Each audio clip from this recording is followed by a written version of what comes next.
أعوذ بالله من الشيطان الرجيم. بسم الله الرحمن الرحيم. بل قالوا مثل ما قال الأولون قالوا أإذا متنا وكنا ترابا وعظاما أإنا لمبعوثون لقد وعدنا نحن وآباؤنا هذا من قبل إن هذا إلا أساطير الأولين. صدق الله العظيم.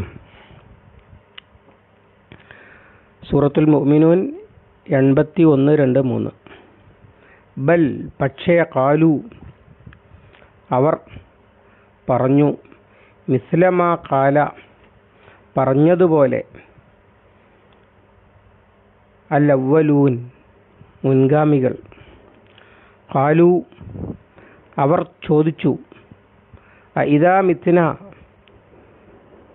ഞങ്ങൾ മരിച്ചാലാണോ, വകുന്ന തുറാബൻ വ ഇളാമൻ മണ്ണും എല്ലും ആയിത്തീർന്നാലാണോ, അഥവാ ഞങ്ങൾ മരിച്ച്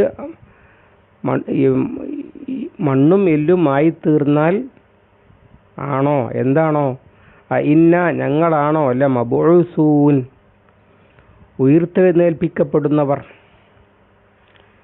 ലഖദ് വുഇദിന ഞങ്ങൾ ഭീഷണിപ്പെടുത്തപ്പെട്ടിട്ടുണ്ട്. നഹ്നു ഞങ്ങളും, ആബാഉന ഞങ്ങളുടെ പിതാക്കന്മാരും, ഹാദ ഇത്, മിൻ ഖബ്ലു പണ്ടും, ഇൻ ഹാദ ഇതല്ല, ഇല്ല അസാത്തീറുൽ അവ്വലീൻ മുൻഗാമികളുടെ കെട്ടുകഥകൾ അല്ലെങ്കിൽ ഐതിഹ്യങ്ങൾ അല്ലാതെ.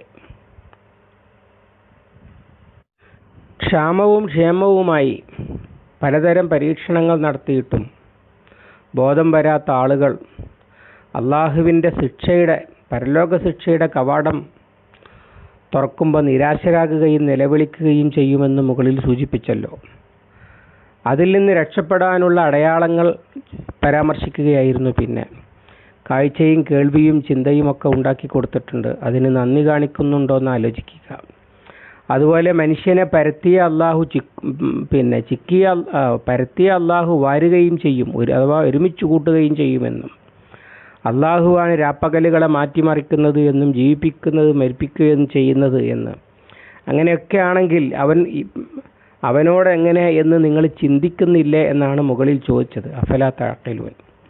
അങ്ങനെ ചിന്തിക്കുന്നതിന് പകരം ഇവന്മാർ ബൽ ഖാലു മിസ്ലമാ ഖാലൽ അവ്വലൂൻ അവർ പറഞ്ഞത്, അവരെന്ന് പറഞ്ഞാൽ മക്കയിലെ നബി സല്ലല്ലാഹു അലൈഹി വസല്ലമയുടെ എതിരാളികളാണ്. അവർ ശിക്ഷ കാണുമ്പോൾ ബോധം വരാൻ നിൽക്കുകയാണ്. ഇപ്പോൾ ചിന്തിച്ചില്ല. ചിന്തിക്കണതിന് പകരം അവർ ചെയ്ത പണി ആ നശിപ്പിക്കപ്പെട്ട മുൻഗാമികൾ പറഞ്ഞതുപോലെ പറയുകയാണ്. ബൽ ഖാലു മിസ്ലമാ ഖാലൽ അവ്വലൂൻ. എന്താ പറഞ്ഞത്? ഖാലു ഇദാ മിത്ന വകുന്ന തുറാബൻ വ ഇളാമൻ ഇന്നാ ലമബ്ഊസൂൻ ഞങ്ങൾ മരിക്കുകയും മണ്ണും എല്ലുമായി മാറുകയും ചെയ്താൽ ഞങ്ങൾ ഉയർത്തെഴുന്നേൽപ്പിക്കപ്പെടുമോ? മനുഷ്യർക്ക് അവരെ വെച്ചാണ് കണക്ക് കൂട്ടുന്നത്. ദ്രവിച്ച മനുഷ്യനെ വീണ്ടും എങ്ങനെ ഒരു മനുഷ്യനാക്കി എടുക്കും? വലിയ ചർച്ചാ വിഷയമായിരുന്നു മക്കയിൽ ഇത്. നളർ ബിൻ ഹാരിസ് നബി സല്ലല്ലാഹു അലൈഹി വസല്ലമയോട് വന്നിട്ട് ചോദിക്കുകയാണ്, ശ്മശാനത്തിൽ നിന്ന് എടുത്തുകൊണ്ടുവന്ന ഒരു എല്ലിൻ കഷ്ണം, ദ്രവിച്ച എല്ലിൻ കഷ്ണം ഫു എന്ന് പറഞ്ഞ് ഊതി അങ്ങ് പറപ്പിച്ച് അങ്ങ് പൊടിഞ്ഞ് വീണ് കളഞ്ഞു. അത് എന്നിട്ട് ചോദിക്കുകയാണ്, ഈ പൊടിഞ്ഞുപോയ എല്ല് വീണ്ടും മനുഷ്യനാകുന്നാണോ പറയുന്നത്? ഖാല മൻ യുഹ്യിൽ ഇളാമ വഹിയ റമീം ആരാണ് ഈ എല്ലുകളെ അത് തുരുമ്പായി കഴിഞ്ഞ് ഇരിക്കെ ജീവിപ്പിക്കുക എന്ന് അവൻ ചോദിച്ചു. അതേ ചോദ്യം, അല്ലെങ്കിൽ അതുപോലുള്ള ആളുകളുടെ അത്തരം ചോദ്യങ്ങളെയാണ് ഈ ആയത്തും സൂചിപ്പിക്കുന്നത്. ഞങ്ങൾ എല്ലും മണ്ണുമായി കഴിഞ്ഞാൽ പിന്നെ രണ്ടാമതും ജീവിക്കുമോ എന്ന്. എക്കാലത്തും നിഷേധത്തിൻ്റെ മുഖ്യ കാരണം ഇതായിരുന്നു. ദൈവം ഉണ്ട് എന്ന് അംഗീകരിക്കുന്നവരാണ് മനുഷ്യരിൽ ഭൂരിപക്ഷവും. പക്ഷേ മനുഷ്യരിൽ ഭൂരിപക്ഷവും ദൈവമുണ്ട് എന്ന് അംഗീകരിക്കുമ്പോൾ തന്നെ പരലോക നിഷേധികളാണ്. മരണാനന്തരം മറ്റൊരു ജീവിതം, മറ്റൊരു ലോകം. മനുഷ്യൻ ഖബറിൽ നിന്ന് വീണ്ടും എഴുന്നേൽക്കും എല്ലും തുരുമ്പുമായി കഴിഞ്ഞ ശേഷം, അല്ലെങ്കിൽ കത്തിച്ച് ചാരമാക്കപ്പെട്ട ശേഷം, മണ്ണിൽ ലയിച്ചു ചേർന്ന ശേഷം വീണ്ടും എഴുന്നേറ്റ് വരുമെന്ന് പറയുന്നത്, അതാണ് പരിശുദ്ധ ഖുർആനും അതിൻ്റെ എതിരാളികളും തമ്മിലുള്ള മുഖ്യ തർക്ക വിഷയം.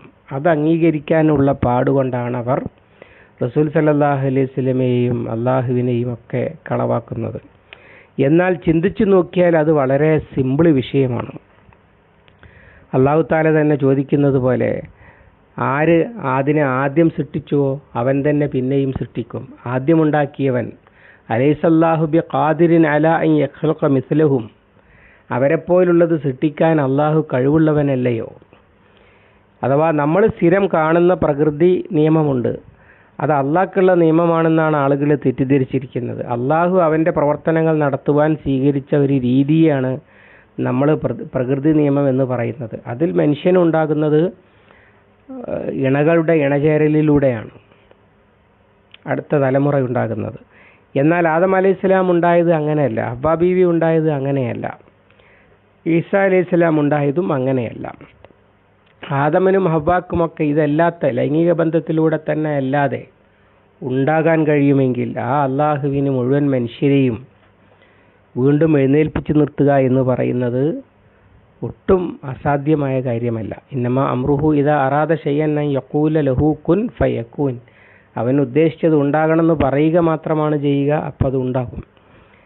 ഇങ്ങനെയാണ് പരിശുദ്ധ ഖുർആൻ ഈ ആശയം സ്ഥാപിക്കുന്നത്. പക്ഷേ ഈ ആളുകൾ അവർ ഈ വിഡ്ഢിച്ചോദ്യം വീണ്ടും വീണ്ടും എല്ലാ കാലത്തും ചോദിച്ചുകൊണ്ടിരിക്കുകയാണ്. ആത്മീയതയൊക്കെ മനുഷ്യന് പറ്റും, പക്ഷേ പരലോകം എന്ന് പറയുന്ന ഒരു യാഥാർത്ഥ്യം അത് അംഗീകരിക്കാൻ ആളുകൾ മടി കാണിക്കുകയാണ്. അതാണ് ഇവിടെയും സൂചിപ്പിക്കുന്നത്. അവർ ചിന്തിക്കുന്നതിന് പകരം മുൻഗാമികൾ പറയുന്നത് പോലെ പറഞ്ഞു, അഥവാ ഈ ചോദ്യം അവർ ചോദിച്ചു. ലഖദ് വഅദ്നാ നഹ്നു വആബാഉനാ ഹാദാ മിൻ ഖബ്ലു ഇൻ ഹാദാ ഇല്ല അസാത്തീറുൽ അവ്വലീൻ. ഇതൊരു പുതിയ വർത്താനമൊന്നുമല്ല, ഞങ്ങൾക്ക് ഇതിൻ്റെ മുമ്പും ഇത്തരം ഭീഷണികൾ നേരിടേണ്ടി വന്നിട്ടുണ്ട്. ലഖദ് വഅദ്നാ നഹ്നു വആബാഉനാ, ഞങ്ങളുടെ പിതാക്കന്മാരും ഇങ്ങനെ മരണാനന്തരം ഒരു ജീവിതമുണ്ട് എന്ന് പറഞ്ഞിട്ട് ഞങ്ങളും ഞങ്ങളുടെ പിതാക്കന്മാരും പണ്ടേ ഇത്തരം താക്കീതുകൾ നൽകപ്പെട്ടിട്ടുണ്ട്, അല്ലെങ്കിൽ ഇത്തരം ഭീഷണികൾ നൽകപ്പെട്ടിട്ടുണ്ട്. എന്നിട്ടോ ഉറപ്പിച്ച് പറയാണ്, ഇൻ ഹാദാ ഇല്ല അസാത്തീറുൽ അവ്വലീൻ, ഇത് മുൻഗാമികളായ ആളുകളുടെ കെട്ടുകഥകളാണ് എന്ന്. അവിടെ വളരെ ഗോപ്യമാക്കി വെച്ച ഒരു വസ്തുത ഉണ്ട്. അതെന്താണ്? ഇത് പുതിയ വർത്തമാനമല്ല. ഇപ്പോൾ ഒരുത്തൻ വന്നിട്ട് മരണാനന്തരം ഒരു ജീവിതമുണ്ടെന്ന് പറയല്ല എന്ന് ആ വാചകത്തിൽ അവർ തന്നെ സമ്മതിക്കുന്നുണ്ട്. എവിടുന്നാണ് ഈ വിവരം കിട്ടുന്നത്? എല്ലാവിധ വേദഗ്രന്ഥങ്ങളിലും.